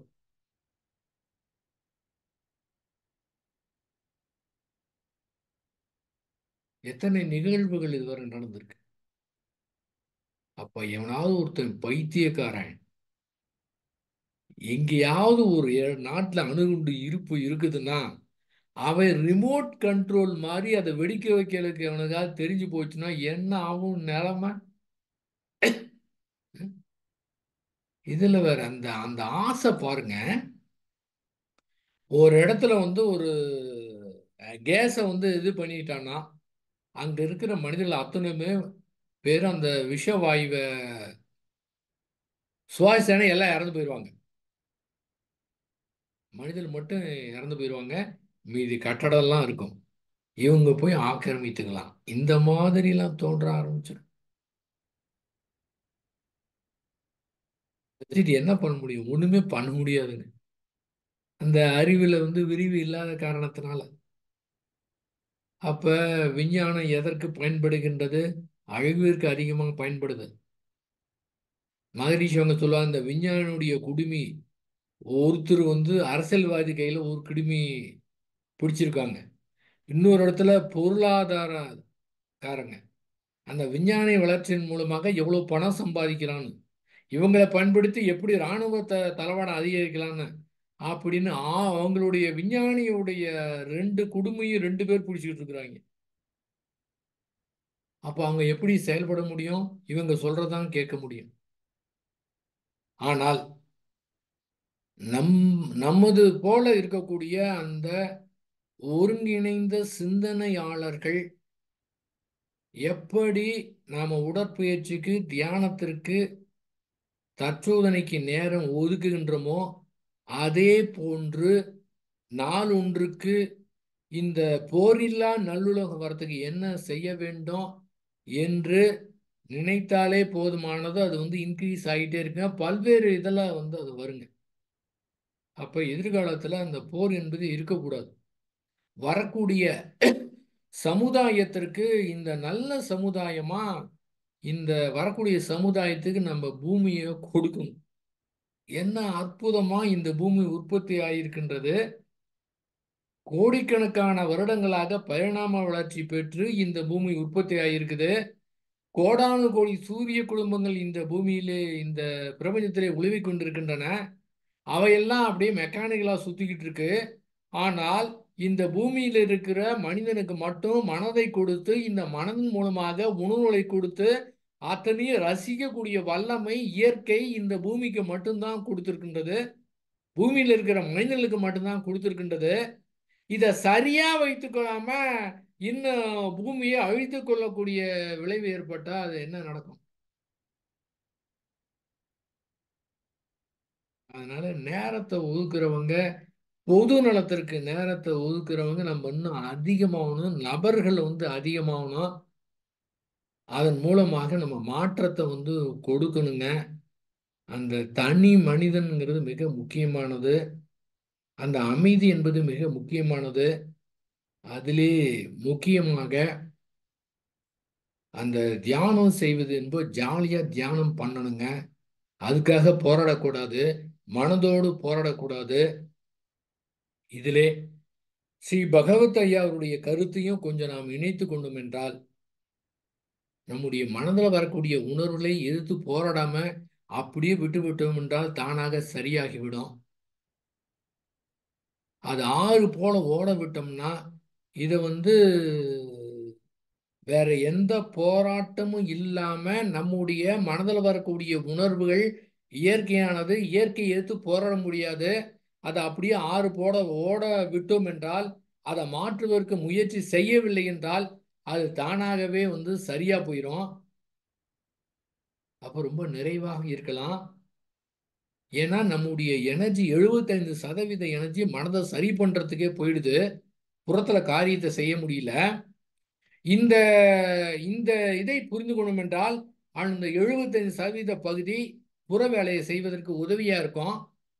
அது மட்டும் இல்ல, அந்த மனமே இப்போ அறிவுக்கு உதவி செய்ய ஆரம்பிச்சிடும். அதோட இதையும் கலந்து கொண்டோம் என்றால் உலகத்தில் எத்தனையோ ஆன்மீக அமைப்புகள் இருக்கின்றன. அத்துணை ஆன்மீக அமைப்புகள் அத்துணையும் அது வேண்டும். எதற்காக என்றால் இந்த மாதிரி இன்னும் எத்தனையோ நபர்களை உருவாக்கணும். அதோடு இதையும் புரிந்து கொண்டோம் என்றால் நிஜமாகவே அந்த புத்தர் ஞான அடைந்த அன்னைக்கு எந்த உணர்வு இருந்ததோ, எந்த மாதிரி மனம் இருந்ததோ, அந்த மனதை இதை புரிந்து கொண்டால் உணர முடியும். மனதின் மூலமாக ஆசைப்படக்கூடாது அப்படிங்கிறது இல்லாம அந்த மனதை கொஞ்சம் உத்து பார்த்தோம்னா எப்படி புத்தர் 29ஆவது வயதில் ஆரம்பித்து 35ஆவது வயதிலே 6 வருடம் கஷ்டப்பட்டு எப்படி அந்த இதை பார்க்கும்போது அவருக்கு தெரிஞ்சுது. எல்லாமே முயற்சி செய்து பார்த்தார், ஒண்ணுமே கிடைக்கல. கடைசியாக இயற்கையை சரண்டர் ஆனார். தன்னுடைய மனதிலே சரண்டர் ஆனார். எதுவுமே செய்ய முடியவில்லை என்று சரண்டர் ஆனார். உடனடியாக அவருக்கு அந்த ஞான புரிதல் கிடைத்தது. அவர் சொன்னார், ஆசையே அழிவுக்கு காரணம்னு சொன்னார், துன்பத்துக்கு காரணம்னு சொன்னார். அது மேலோட்டமா உண்மையாக அன்னைக்கு அந்த மனதை கூர்ந்து பார்த்தாலும் அந்த இடத்துல ஆசையே இல்லாத மனதாக வெறுமன இருந்தது. அங்க ஒண்ணுமே இல்லைங்க. அதுதான் நிர்வாண நிலைன்னு சொன்னாங்க. ஆக நம்ம இருக்கிற இதுவரை செய்த தவ ஆற்றலின் காரணமாக செய்த தத்துவத்தை புரிந்து கொண்ட காரணத்தினால இதையும் புரிந்து கொண்டோம் என்றால் நிஜமாகவே நம்மிடத்திலே அந்த ஒன்றுமே இல்லாத வெறுமையான மனதை நேருக்கு நேர் நாம தரிசிக்க முடியும். இதன் மூலமாக இன்னும் அற்புதமான செயல் வீரர்களாக, கர்ம வீரர்களாக நாம மாற முடியுங்க. ஆக அதையும் இதோடு சேர்த்து புரிந்து கொள்வோம். இன்றொன்று அந்த போரில்லா நல்லுலகத்துக்கு நம்மளுடைய நாள்தோறும் குறிப்பிட்ட நேரத்தை ஒதுக்கணும். அது மகரிஷி அவங்க சொல்லுவாங்க, காலை எழுந்தவன அத்துணை பேருமே ஒரு 3 முறை வாழ்க வையகம், வாழ்க வையகம், வாழ்க வளமுடன் என்ன அந்த உணர்வு பொங்க உச்சரித்தவனே மாற்றம் ஏற்படும் சொல்லுவாங்க. ஆக எத்தனை பேர் உச்சரிப்பாங்கன்னா தெரியாது. நாம் அதை செய்யலாம், எதிர்பார்க்காம செய்யலாம். இன்னும் வரக்கூடிய சமுதாயத்திற்கு ஒரு நல்ல பூமியாக இயற்கையை கெடுக்காம கொடுக்கலாம். அவங்க சொல்லக்கூடாது, அந்த காலத்துல காட்டு மிராண்டி இருந்திருக்கிறாங்க, ஒருத்தர் அடிச்சுக்கிட்டாங்க, அணுகுண்டுல அடிச்சுக்கிட்டாங்க அப்படின்னு கெட்ட பேர் ஏற்படுத்தாம வரக்கூடிய சமுதாயத்திற்கு ஒரு நல்ல பூமியாக நாம கொடுக்கலாம். ஆக நம்முடைய என்ன ஆற்றலை நிஜமான அந்த நம்முடைய தனி மனித அமைதிங்கிறது அந்த அதை புரிந்து கொண்டு அதை செயல்படுத்தலாம். போர் இல்லாத நல்லுலகத்தை உருவாக்குவோம். அத்தோடு அத்தோடு முதலாவதாக போதை இல்லாத தமிழகத்தை உருவாக்கலாம். இயற்கை பாருங்க, அது எப்ப என்ன மாதிரி செய்யணும் தெரியாது.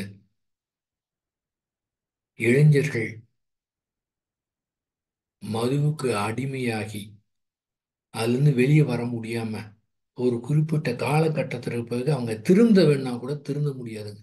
அந்த மாதிரி நிலைக்கு போயிடுறாங்க. நைட்டு 9 மணிக்கு ரோட்டை கிராஸ் பண்ணி நடந்தா அந்த டாஸ்மாக்ல 25 வயதுக்குள்ள இளைஞர்கள் ரொம்ப பேர் இருக்கிறாங்க. அங்க வீட்டில் அம்மா அப்பாலாம் என்ன பண்ணிட்டு இருக்கிறாங்க? 9 மணிக்கு டாஸ்மாக்ல இருக்கான்னா ஏன் 9 மணிக்கு வரல, எங்க போனான்னு யாராவது கண்காணிக்கிறாங்களா? என்ன பண்றாங்களா? கொஞ்சம் நம்முடைய இளைஞர்கள் ஆண் குழந்தைகளை நல்ல விதமா வளர்க்கணும். சந்தேகப்பட தேவையில்லை.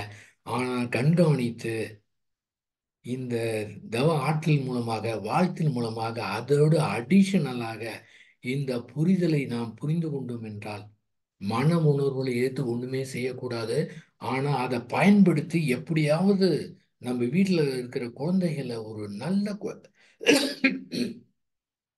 குழந்தைகளாக சமுதாயத்துக்கு கொடுக்கணும். உலகத்துக்கே நீங்க நன்மை செய்யணும், வேற ஒண்ணுமே தேவையில்லை. ஒரு 4 பேருக்கு உதவி செய்யற மாதிரி நம்முடைய குழந்தைகளை இந்த சமுதாயத்தை கொடுத்தாலே இது பெரிய உலக அமைதிக்கான ஒரு சாதனையா இருக்கும். அதனால முதலாவதா நம்ம செய்யலாம். பூனேல கிட்டத்தட்ட ஃபாரின் கார், உயர்ந்த விலை கார் 17 வயது பையனுக்கு அவங்க கொடுக்குறாங்க. அவன் பார்ல தண்ணியை போயிட்டு அதுவும் டிவியில தெரியுது. 200 கிலோமீட்டர் வேகத்துல போய் ரோட்ல போற பைக்கில் மோதி 2 பேர் இறந்துட்டாங்க. இந்த நிகழ்ச்சி எப்படி வெளியே தெரிந்தது? இந்தியா முழுவதும் இந்த மாதிரி எத்தனையோ நிகழ்ச்சி நடந்து அது வெளியே தெரியாம டிரைவர் தான் ஓட்டுனாரு அப்படின்னு தன்னுடைய குழந்தைய காப்பாத்துறதுக்கு எவ்வளவு பேர் முயற்சி செய்து என்னமோலாம் நடந்து கொண்டிருக்கின்றது. ஆனா அது வெளியில தெரியணுங்கிறதுக்காக இயற்கை இந்த மாதிரி நிகழ்ச்சி ஏற்படுத்தி 17 அந்த லைசன்ஸ் வாங்காம 18 வயசுக்கு முன்னாடி இருக்கிற குழந்தைங்க வண்டி ஓட்டாங்கன்னா அவங்களுடைய பெற்றோர்களுக்கு 3 மாதம் ஜெயின்னு இப்ப சொல்றாங்க. என்னதான் சட்டம் போட்டாலும் தனி மனிதன் திருந்தாவிட்டால் மாற்றத்தை கொண்டு வர முடியாதுங்க. முதலாவதாக நம்முடைய நம்முடைய உணர்வுகளை நம்முடைய வாழ்க்கைய முதலாவதாக நம்முடைய தமிழகத்துக்கு கொடுப்போம். அப்புறம் போகட்டும். யாருக்காவது அக்கறை இருக்குதா? என்னென்னமோ பேச்சு பேசிட்டு இருக்கிறாங்க. அது 3 நாளா டிவியை திறந்தா பேச்சு பேச்சு வெறும் பேச்சு. யாரு என்ன நாளைக்கு காலையில தெரிஞ்சு போகுது. எதுக்கு இவ்வளவு பேச்சு தேவையா? ஒழுங்கா போய் வேலையை பார்க்காம ம்? பேசியே செத்து போயிடுவாங்க. எவ்வளவு வேலை கிடக்குது? யாராவது டிஸ்கஸ் பண்றாங்களா? இளைஞர்கள் எந்த மாதிரி போறாங்க, இதனுடைய சமுதாயம் ஆனா இவங்களுடைய அவங்களுக்கு பிறக்கக்கூடிய குழந்தை என்ன ஆகும், சமுதாயமே அப்படி சீரழிந்து கொண்டிருக்கின்றது. வேற என்ன பேசிட்டு இருக்கிறாங்க? யாருக்காவது பொறுப்பு இருக்கா? அந்த பொறுப்பை நாம எடுத்துக்கணுங்க. தயவு செய்து இதை மேடையில மற்றவங்க பேசுற மாதிரி தயவு செய்து எடுக்க கூடாது. நிஜமாகவே அந்த ஏக்கத்தோடு வேதாத்திரி மகரிஷி அவங்களுடைய அந்த உணர்வை புரிந்து கொண்டு இருந்தோம்னா அவ்வளவு பெரிய மாற்றம். இந்த உணர்வு அப்படி போகுங்க. அந்த வாழ்த்துங்கிறது அது அது நம்ம உச்சரிக்கவே வேணாம். அந்த அமைதி நம்முடைய உடல்ல இருந்து வரக்கூடிய அலை அத்தனை பேருடைய மனதிலையும் போய் சேருங்க. அதனால நம்முடைய வீட்டில் நமக்கு தெரிஞ்சவங்க வீட்டில் இருக்கிற குழந்தைகளுக்கு நன்றாக எப்போ சொன்னா எப்போ கேட்பாங்க. அவங்க ஒண்ணுமே கேட்க மாட்டேங்கிறான்னா நம்முடைய இந்த கவலைப்படுறதை விட்டுட்டு அந்த கவலையை பயன்படுத்தி எப்படி எந்த நேரத்துல என்ன சொன்னா மாற்றத்தை கொடுக்க முடியும் அப்படின்னு சதா நம்முடைய உணர்வு அத்தூணையுமே அந்த நம்ம குழந்தைங்கல என்ன மாற்றத்தை கொண்டு வர முடியும் அப்படின்னு பயன்படுத்தணும். இந்த பூனேல இருக்கிற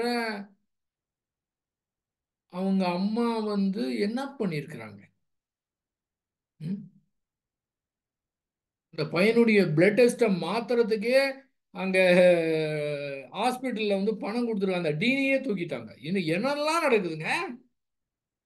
சரியா தன்னுடைய குழந்தைய வளர்க்கன்னு தெரியாம பணத்தை போயிட்டு என்ன வேலை பண்ணிட்டு இருக்கிறாங்க. இது மாதிரி எல்லாம் இருக்கிறாங்க. அப்ப நாம நம்முடைய குழந்தைகளை அந்த மாதிரி போகாம தடுத்து என்ன பண்ண முடியும், என்ன பண்ண முடியும். சதா இந்த நினப்பு கவலைப்படுறது அது வேற. ஆனா இந்த கவலையை பயன்படுத்தி என்ன பண்ணலான்னு எப்பவுமே நம்முடைய அந்த குழந்தைங்க மேல கவனம் செலுத்தி அவங்க மாதிரி இந்த மாதிரி பழக்கத்திற்கு அடிமையாகாம நம்ம வளர்க்கணுங்க. அது மாதிரி இருந்தாங்கன்னா என்ன பண்ணணும், அந்த கவலையை பயன்படுத்தி அது எப்பவுமே அது அந்த ஒரே நோக்கத்தோடு எப்படி மாற்றத்தை கொடுக்க முடியும்னு இது பண்ணி சரியான வழிமுறையில வேதாத்திரி மகிழ்ச்சியை காட்டிய வழியில இந்த சமுதாயத்துக்கு ஒரு 4 பேருக்கு நல்லது செய்யற மாதிரி நம்முடைய குழந்தைய இந்த சமுதாயத்துக்கு கொடுக்கணுங்க. அதுதான் திரும்ப திரும்ப சொல்றது. இந்த தனி மனிதன் நமது குடும்பம் இது சாதாரணமான ஒரு பேச்சு கிடையாது. அவ்வளவு அற்புதமா ஆராய்ச்சி செய்து மகரிஷி அவங்க கொடுத்துருக்குறாங்க. அதனால போதையில்லா தமிழகத்தை நம்ம உருவாக்குவோம். இப்போ நம்ம போய் உக்ரைனோ ரஷ்யாவோ இஸ்ரேல் அதிபரோ நம்ம மாற்ற முடியாது. இருந்தாலும் இருந்தாலும் நம்முடைய அறிவை கொண்டு அது அந்த தீர்மானத்தோடு, ஏன்னு கேட்டீங்கன்னா உலகத்துல இதுவரை நீங்க பாத்தீங்கன்னா உலகத்தை புதுசா கண்டுபிடிச்சவங்க எல்லாருமே கும்பலா இருந்தா கண்டுபிடிச்சாங்க. ஒரு தனி மனிதன் தான். கரண்ட் கண்டுபிடிச்சது யாரு? ஒரு தனி மனிதன். தனி மனிதன் தான் துவங்குது. அதனால அந்த மாதிரி ஒரு உணர்வோடு நாம இந்த வேதாத்திரியத்தை நாம உலகம் முழுதும் கொண்டு போகணும். அந்த உணர்வோடு செயல்படணும். வெறுமனம் இல்லாம நிஜமாகவே உணர்வுபூர்வமாக அவரோடு உயிர் கலப்பு பெற்று அந்த அந்த தாக்கம், அந்த ஏக்கத்தை, அந்த உலக சமாதானங்க அந்த ஏக்கத்தை உணரணுங்க. நம்ம ஒவ்வொருவரும் உணரணும். அதன் காரணமாக நிச்சயமாக மாற்றத்தை ஏற்படுத்த முடியும் என்று உணர்ந்து நாம் செயல்ல தான் காமிக்கணும். செயல் செயல் செயல், எப்படியாவது செயல்படணும், எப்படியாவது செயல்படணும். நம்முடைய செயல்பாடு தான் இருக்குமே தவிர வேற வகையில வேற மாதிரி நமக்கு வேற மாதிரி மனமே போகக்கூடாதுங்க. கற்பனையான எதிர்பார்ப்பு இருக்கக்கூடாது. செயல் செய்யணும். அதுக்கு உண்டான விளைவை அது மாற்றவோ மறுக்கவோ முடியாது. இயற்கையே தடுக்க முடியாதுங்க. அந்த மாதிரி நாம் செயல் வீரர்களாக, ஒரு கர்ம வீரர்களாக மாறுவோம் என்று கூறி வாய்ப்பளித்த உங்கள் அத்துணை பேருக்கும், என்னை பேச வைத்த உங்கள் அத்துணை பேருக்கும் நன்றி கூறி அமைகின்றேன். வாழ்க வையகம், வாழ்க வையகம், வாழ்க வளமுடன்.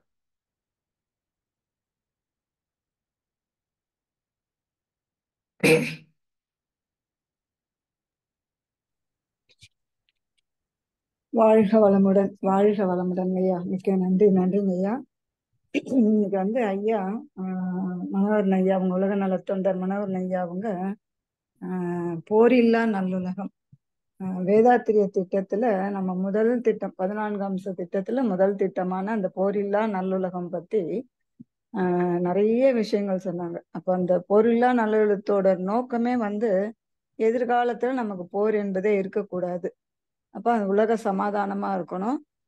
உலகத்துல இருக்கிற அத்தனை கோடி மக்களுமே ஒரு தாய் மக்கள் தான் அப்படின்ட்டு ஐயா அழகா நம்மளுக்கு ஒரு 7 நிமிட தவம் கொடுத்து ஆரம்பிச்சு மகிழ்ச்சி எப்படியெல்லாம் அந்த மௌனம் இருந்து எப்பவும் அதே எண்ணத்திலே இருப்பாங்க அப்படின்னு சொல்லி இப்ப தற்போதைய நிகழ்வு இந்த சமுதாயத்துல தற்போதைய இந்த நிகழ்வுகள்லாம் என்னெல்லாம் நடக்குது, எதுக்கு போர் தேவையா, அப்ப போர் யாருக்கு தேவையா இருக்குது, ஏன் அந்த போர் நிறுத்த முடியல அப்படின்ற விளக்கங்கள்லாம் கொடுத்து நமக்கு நிறைய விஷயங்கள் சொன்னாங்க. இப்ப மகிழ்ச்சி அறிவை பெற்ற மகிழ்ச்சி போன்று நாமுமே இந்த உலக சமாதானம் வரணும் அப்படின்னா நாமும் எப்பவுமே அந்த எண்ணத்திலே அதை ஒன்று நாள் ஒன்று கெடாம அந்த நல்ல அலையை நம்ம பரப்பிக்கிட்டே இருக்கணும். அப்படி இருக்கும்போது அதுவாகவே செயல்ல தொடங்கும் அப்படின்னு சொல்லியிருக்காங்க. அப்ப அந்த பொறுப்பை நாம எல்லாமே வேதாத்திரிய விருதுகளான நாம தான் அந்த பொறுப்பை எடுக்கணும் அப்படின்னு சொல்லியிருக்காங்க. அதை செயல் செயலாக மாற்றணும் அப்படின்னு சொல்லியிருக்கிறாங்க ஐயா அவங்க. காலையில தூங்கி எழுந்ததும் முதல் விழிப்பு வரும்போது நம்ம அந்த உலகத்தை வாழ்த்துறோம். அந்த பழக்கம் நம்ம எல்லாருக்குமே உண்டு. இப்போ அது தவிர்த்து மற்ற எல்லா நேரங்கள்லயும் நம்ம நினைவு வரும்போது, நேரம் கிடைக்கும் போதெல்லாம் நம்ம வையகத்தை வாழ்த்திக்கிட்டே தான் இருக்கோம். அந்த வகையில இன்னைக்கு ஐயா அவங்க மிக சிறப்பான ஒரு சிந்தனை உரை கொடுத்த ஐயா அவர்களை நாம் வாழ்த்தி மகிழலாம். அனைவரும் துரிய நிலையில் வந்து விடுவோம். உலக நலத்தொண்டர் இறையாசிரியர் மனோகரன் ஐயா அவர்கள் வாழ்க வளமுடன். உலக நலத்தொண்டர் மனோகரன் ஐயா அவர்கள் வாழ்க வளமுடன். ஐயா அவர்களும் அவளது அன்பு குடும்பத்தினர்கள் அனைவரும் அருட்பேராற்றல் கருணையினால் உடல் நலம், நீலாயுள், நிறை செல்வம், உயர் புகழ், மெய்ஞானம் ஓங்கி வாழ்க வளமுடன், வாழ்க வளமுடன், வாழ்க வளமுடன், வாழ்க வளமுடன் ஐயா. ஒரு வாழ்க அறிவு மட்டும் வளமுடன். கொடுத்துட்டு நம்ம கேள்வி பதிலுக்கு போலாங்க ஐயா. கேள்வி சரி. கேட்க இருக்க அன்பர்கள் ஆண்ட்ரை செய்யலாம். நம்ம அதுக்குள்ள ஒரு அறிவிப்புகள் மட்டும் சொல்லிடலாம். நம்ம இன்று இரவு 8:30 மணிக்கு இறை ஆசிரியர் இறை மதன்குமார் ஐயா அவங்களுடைய தற்சோதனை நிகழ்வு இருக்கிறது. கலந்து கொண்டு அனைவரும் ஆன்ம தூய்மை பெறுவோம். நாளை செவ்வாய்க்கிழமை அதிகாலை 4:15 முதல் 7 மணி வரை எப்போதும் போல காலை நிகழ்வுகள். அதை தவிர்த்து நாளைக்கு செவ்வாய்க்கிழமை என்பதால 10:15க்கு இறையாசிரியர் தேர்ட் பேட்ச் வகுப்பு இருக்குது. 12 மணிக்கு இறையாசிரியரோட செகண்ட் பேட்ச் வகுப்பும் இருக்குது. அதே போல 3 மணிக்கு காலை 9 மணிக்கு 3 மணிக்கு சிறப்பு தவங்கள் உள்ளன. அனைத்து நிகழ்வுகளிலும் அனைத்து அன்பர்களும் கலந்து ஆன்ம தூய்மை பெறுவோம். வாழ்க வளமுடன், வாழ்க வளமுடன். கேள்வி கேட்க இருக்கும் அன்பர்கள் ஆண்ட்ரை செய்யலாம்.